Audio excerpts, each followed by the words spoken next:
Il était une fois la 21e nuit du mois de Ramadan, en l'an 40 après l'immigration de notre noble prophète, que la paix et les bénédictions d'Allah soient sur lui et sa famille, dans la mosquée de Al-Koufa, pendant que l'imam Ali, alayhi wa salam, était en train de diriger la prière collective du Fajr, un criminel du clan kharijite, nommé Abdurrahman ibn Mujam, que la malédiction de Dieu tombe sur lui, s'est précipité vers lui pour lui asséner un coup fatal sur sa tête bénite avec son épée empoisonnée.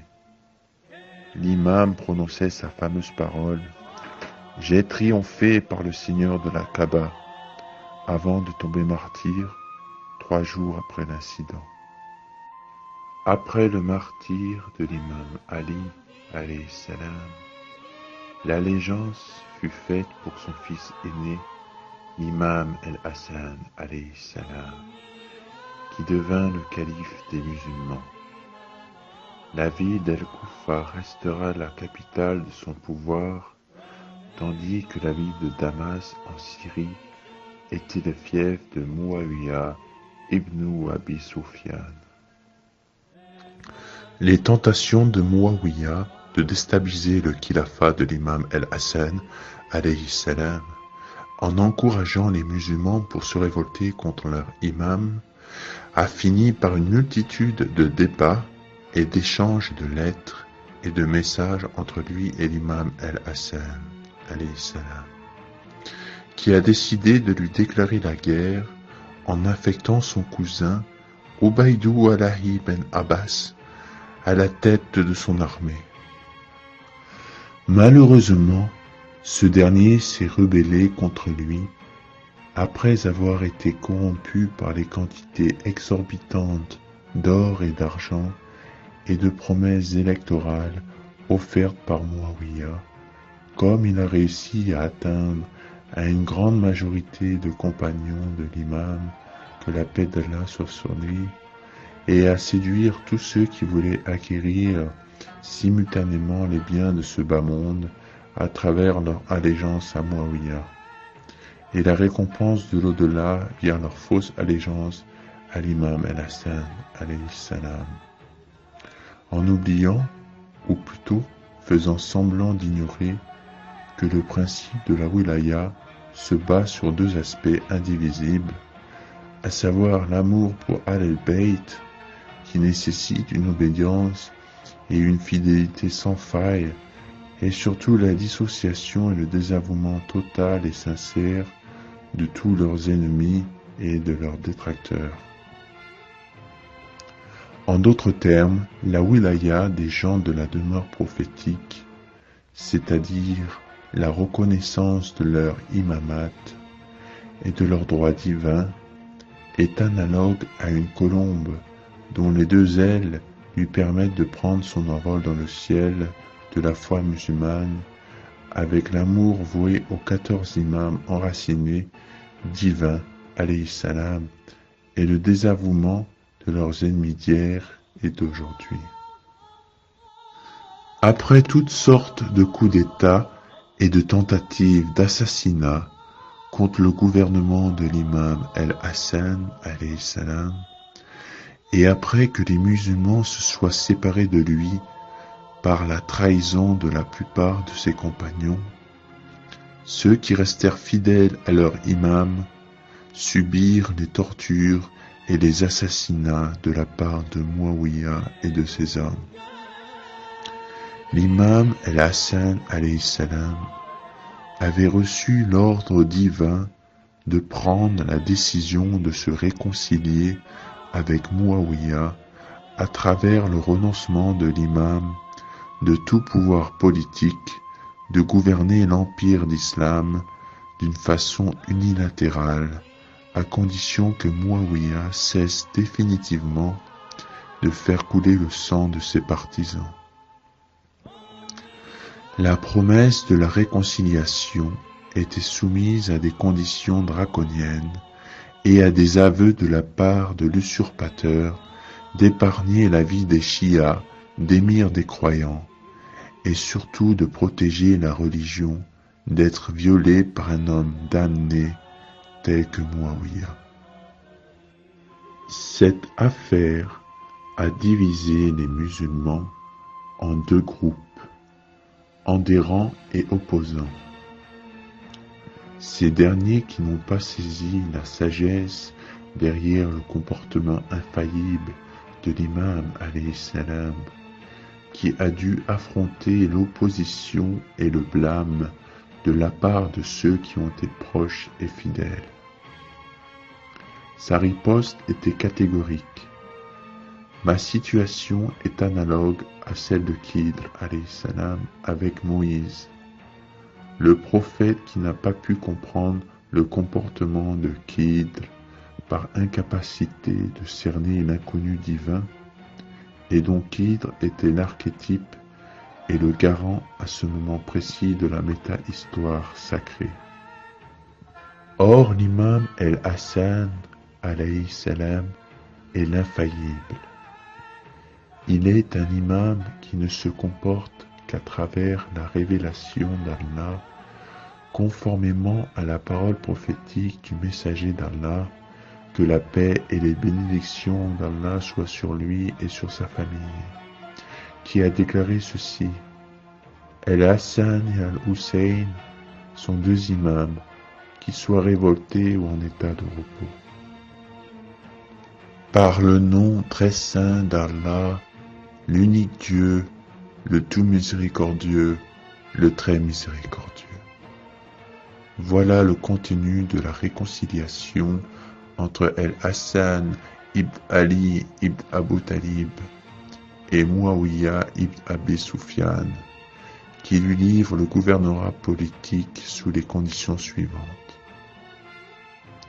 Premièrement, qu'il gouverne sous la bannière du livre de Dieu et de la tradition de son prophète, ainsi que le comportement des pieux successeurs.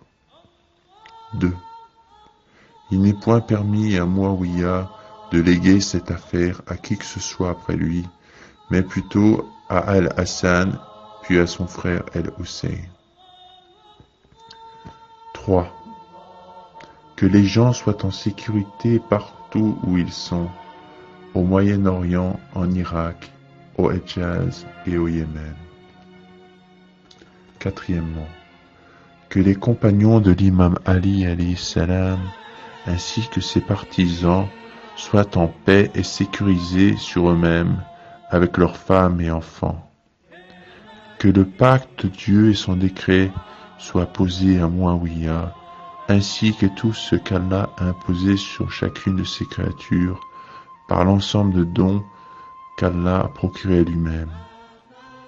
Ceci est une obligation sur Muawiyah de ne pas nuire ni comploter contre El-Hassan et son frère El-Hussein, ni d'ailleurs à l'encontre des personnes parmi les gens de la demeure sacrée du messager de Dieu. Que cela soit en secret ou en public, Muawiyah promit de ne point les terroriser partout qu'ils se trouvent sur tout horizon. Pourtant, Muawiyah a vite annulé le pacte de réconciliation en le piétinant lors de sa première allocution chez les habitants de Koufa, en disant « N'allez pas croire que je vous gouverne pour vous prescrire la salate ou le jeûne, mais plutôt que je sois votre prince et votre maître. » C'est ainsi que la face satanique dissimulée de Muawiyah s'est dévoilée au monde, qui s'est rebellé contre lui par la suite. Muawiyah avait compris que cette affaire ne saurait lui revenir d'une manière absolue qu'à la condition de se débarrasser de l'imam El-Hassan et Al-Hussein alayhi salam, ainsi que des fidèles compagnons parmi les partisans de l'imam Ali alayhi salam. Et par conséquence, il décidait d'exécuter son plan machiavélique, basé sur des complots bien organisés. Voilà comment il a procédé. Il a commencé par corrompre Jatta, la fille de Ash'ad ibn Qaïs, l'épouse de l'imam al-Hassan alayhi salam, en lui adressant des messages secrets de ce genre. Je te prendrai comme épouse à mon fils Yazid, si tu acceptes de servir le poison à l'imam al-Hassan. Avec cela, il finit par lui envoyer 100 000 dirhams, qui lui ont suffi pour la convaincre. Elle accepta d'assassiner son mari. Pourtant, après l'exécution du complot, qui avait comme but d'empoisonner l'imam, Muawiyah lui avoua sa crainte et sa ruse en lui disant « J'ai bien peur que tu fasses de mon fils la même chose que tu as accomplie contre le fils du messager de Dieu. Que la paix et les bénédictions de Dieu soient sur lui et sur sa famille. » L'injustice qu'a subie l'imam al-Hassan alayhi salam ne s'est pas arrêtée de son vivant, mais a continué même après son martyre lors de ses funérailles, quand on amena sa dépouille dans la mosquée du messager d'Allah. Que la paix et les bénédictions de Dieu soient sur lui et sur sa famille, pour qu'il puisse renouveler son pacte avec son grand-père.